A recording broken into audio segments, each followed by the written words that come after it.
Hi అండి. అందరూ ఎలా ఉన్నారు? బాగున్నారా? వెల్కమ్ టు మై ఛానల్ అండి. ఈరోజు నేను చేయబోయే రెసిపీ ఏంటంటే కాకరకాయ. ఇది చాలామందికి ఇష్టం ఉండదు. కానీ చాలా హెల్త్‌కి మంచిది. హెల్త్ ఇష్యూస్ ఉన్నవాళ్ళు దీన్ని అప్పుడప్పుడు తీసుకుంటే చాలా హెల్త్‌కి మంచిదండి. ఆరోగ్యకరమైనది ఎప్పుడు కూడా బాగోదు. కానీ మనం తీసుకోవాలి తప్పదు. సో, దీనికి కావాల్సిన ఇంగ్రీడియెంట్స్ ఏంటంటే కాకరకాయలు 2 తీసుకోవాలండి.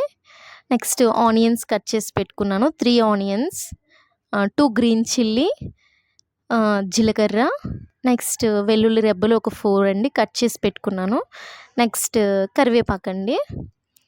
చాలా ఈజీ మెథడ్‌లో కాకరకాయ ఫ్రై చేసుకుందామండి. ఇప్పుడు ప్యాన్‌లో ఆయిల్ వేసుకొని అది మరిగిన తర్వాత ఫస్ట్ ముందుగా వెల్లుల్లి రెబ్బలు వేసుకుంటున్నానండి. అవి బ్రౌనిష్ గోల్డెన్ కలర్‌లో వేగినంత చక్కగా ఫ్రై చేసుకుంటే టేస్ట్ చాలా బాగుంటుంది. అవి చక్కగా వేగిన తర్వాత నెక్స్ట్ జీరా వేసుకున్నానండి. అవి 2 వేగిన తర్వాత మనం కట్ చేసి పెట్టుకున్న గ్రీన్ చిల్లీ మీడియం ఫ్లేమ్‌లో ఫ్రై చేసుకోవాలి. కరివేపాకు కూడా వేసుకుని చక్కగా ఫ్రై అయిన తర్వాత చిటపటలాడుతున్నాయి కదా!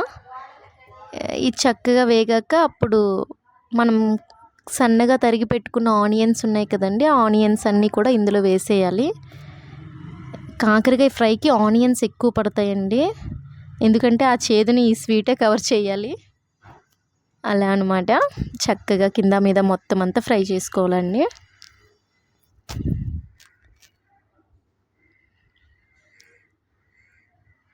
ఇందులో రుచికి సరిపడా సాల్ట్ వేసుకోవాలి.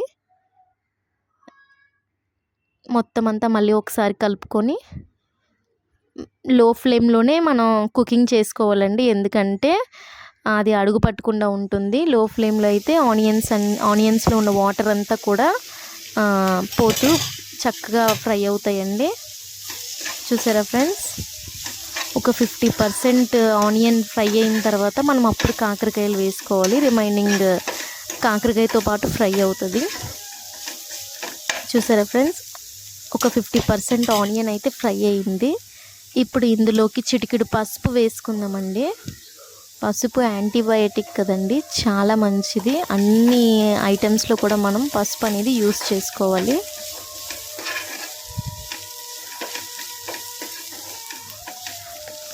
చక్కగా మొత్తం అంతా కలుపుకోవాలండి.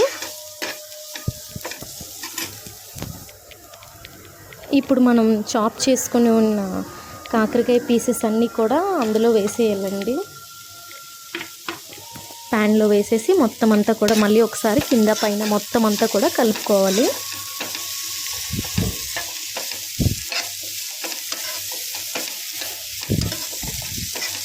చూసారా ఫ్రెండ్స్? వీడియోలో చూపించినట్టు మొత్తం అంతా కలుపుకున్న తర్వాత మనం మూత పెట్టుకోవాలి. లో ఫ్లేమ్లోనే ఉంచాలి. అస్సలు హై ఫ్లేమ్ పెట్టకూడదు. లో ఫ్లేమ్లోనే అలా కుక్ చేసుకోవాలి. చూసారా ఫ్రెండ్స్? ఆఫ్టర్ 10 మినిట్స్ ఎలా కుక్ అయిందో అలా లో ఫ్లేమ్లోనే అలా కుకింగ్ చేసుకోవాలి మనం. మరి కొద్దిగా అవ్వాలండి. ఒకసారి మళ్ళీ అంతా కలుపుకున్న తర్వాత మళ్ళీ మూత పెట్టి ఒకసారి మూత పెట్టుకుందాం. మళ్ళీ 10 మినిట్స్ తర్వాత ఇలా అయిందండి. చూసారా ఫ్రెండ్స్? దాని వాటర్ ఎలా వస్తుందో ఆ వాటర్తోనే అది మెత్తగా అయిపోతుంది కాకరకాయ. ఆల్మోస్ట్ దగ్గరకు వచ్చేసింది ఫ్రెండ్స్.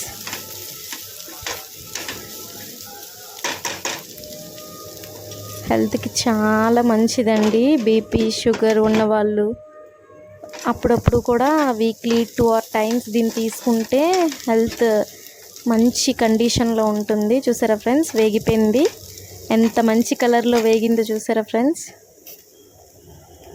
ఇందులోకి మనం ధనియాల పొడిని వేసుకోవాలండి, మంచి ఫ్లేవర్ వస్తుంది. ఒక స్పూన్ ధనియాల పొడి వేసుకొని లాస్ట్ వేగిపోయిన తర్వాత వేసుకోవాలి ధనియాల పొడి. ఫ్లేవర్ బాగుంటుంది. ముందే వేసేదానికన్నా లాస్ట్లో వేసుకుంటే బాగుంటుంది.